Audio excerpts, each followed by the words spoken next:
여러 가지 판례들에서 처벌을 하고 있어요. 저는 경찰관님이 이렇게 말씀을 하셨다라면은 문제가 있는 분이라고 저는 생각이 들거든요. 형법을 조금이라도 공부한 사람이라면은 이렇게 말할 수 없을 거라고 생각이 들어요. 만약에 이걸 진짜로 그렇게 담당 수사관님께서 말씀을 하셨다면 이분은 형법 공부를 다시 처음부터 하셔야 되는 분인 거고,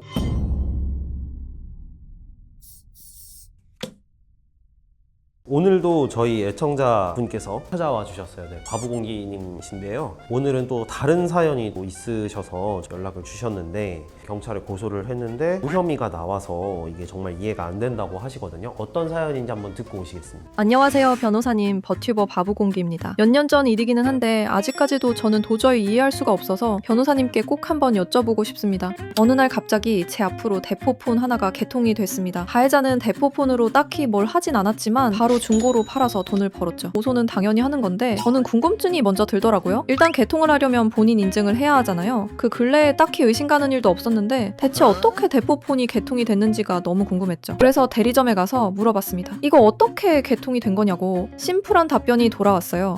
여권을 통한 본인 인증으로 개통됨. 제 여권을 사용했더라고요. 저는 정말 웃겼습니다. 왜냐면 저는 지금까지 살면서 여권을 발급해 본 적이 없거든요. 제 여권을 만들어서 인증해준 폰파리가 대포폰을 개통한 사람이랑 공범일 것 같다는 촉이 왔습니다. 그래서 저는 바로 그 폰파리에 대해서 개인정보보호법 위반, 사문서 위조, 사전자 기록 위작죄로 고소를 했습니다. 담당 수사관분이 3일 만에 수사를 빠르게 끝내고 연락을 주시더라고요. 들어보니까 수사 내용은 담당 대리점 고객센터에 전화해서 거기서 불법 개통하셨어요? 아니요. 그래서 무혐의랍니다.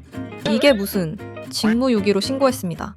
새로운 수사관분이 한 달 후에 다시 연락을 주셨는데요. 결론은 같았어요. 무혐의.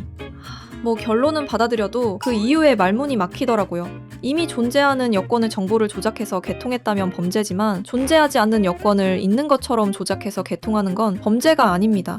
네? 그게 맞아요? 황당해서 다시 물으니까 네, 당연한 겁니다. 아니 변호사님, 어떻게 이게 범죄가 아닌 건가요? 이게 왜 합법인지 정말 법에 대해서 궁금합니다. 저는 포기할 수 없어서 이후에 민사소송을 걸었고 거기선 다행히 승소를 했는데요. 상대가 제출한 자료를 보니까 제 여권 발급일자가요 0000년 00월 001이더라고요. 이 말도 안 되는 발급일자로도 핸드폰 개통이 된다는 게 웃기지 않나요?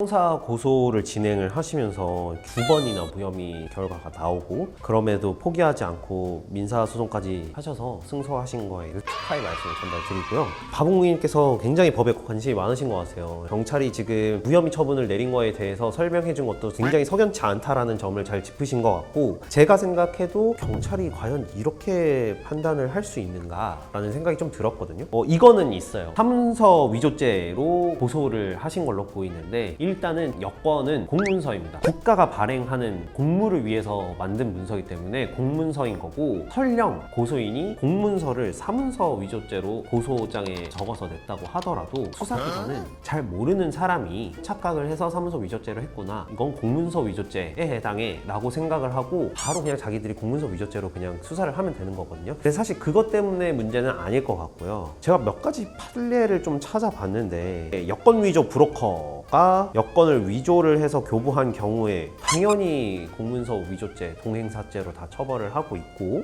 영업점을 찾아와서 휴대폰 개통 신청서를 임의로 작성해서 행사했다, 이렇게 된 경우에는 사전자 기록 위작죄를 인정을 해서 처벌한 경우가 또 있거든요. 여러 가지 판례들에서 처벌을 하고 있어요. 저는 경찰관님이 이렇게 말씀을 하셨다라면은 문제가 있는 분이라고 저는 생각이 들거든요. 이미 존재하는 여권의 정보를 조작해서 스마트폰을 개통한 범죄지만 존재하지 않는 여권을 있는 것처럼 조작하면 합법이다, 이건 말이 안 되는 얘기고, 여권 자체가 공문서이기 때문에 공문서 자체를 자기가 만들어내면 위작하는 거고, 만들어진 여권을 이용해서 스마트폰을 개통해가지고 만들었다면 그건 행사하는 죄이기 때문에 형법을 조금이라도 공부한 사람이라면 이렇게 말할 수 없을 거라고 생각이 들어요. 만약에 이걸 진짜로 그렇게 담당 수사관님께서 말씀을 하셨다면 이분은 형법 공부를 다시 처음부터 하셔야 되는 분인 거고, 제가 생각했을 때는 바보공기님께서 이의 신청을 하시면 될 것 같거든요. 경찰이 무혐의 처분을 한 거에 대해서는 이의 신청을 해서 조사를 다시 해주세요 라고 할 수 있어요. 이의 신청서를 받은 경찰에서는 검찰에 다시 이거 보내야 돼요. 그래서 검토를 해서 어떻게 보안 수사하세요 라고 내려올 수 있는 거거든요. 하지만 이 이의 신청을 해가지고 이 사람을 처벌시키는 게 마땅한데 경찰에서 제대로 수사를 하지 않은 것 같으니 보완하세요 라는 수준에 이를 정도의 이의 신청서를 만들어야 되거든요. 일단은 저희 같은 주변에 있는 법률사무소나 법무법인에 찾아가셔서 이의 신청을 하고자 한다라는 점을 말씀 말씀을 주시고 이런 피해를 입었는데 경찰에서 말도 안 되는 이유로 2번이나 무혐의 처분을 내렸다, 이의 신청을 하고 싶다라고 말씀을 주시면은 어떻게 해야 되는지에 대해서 말씀을 주실 거예요. 이거는 당연히 이 사람들이 처벌돼야 되는 게 맞아서 처벌시키는 데는 전혀 문제가 없을 것 같고요. 저희한테 보내주신 것처럼 여러 자료들을 가지고 더해서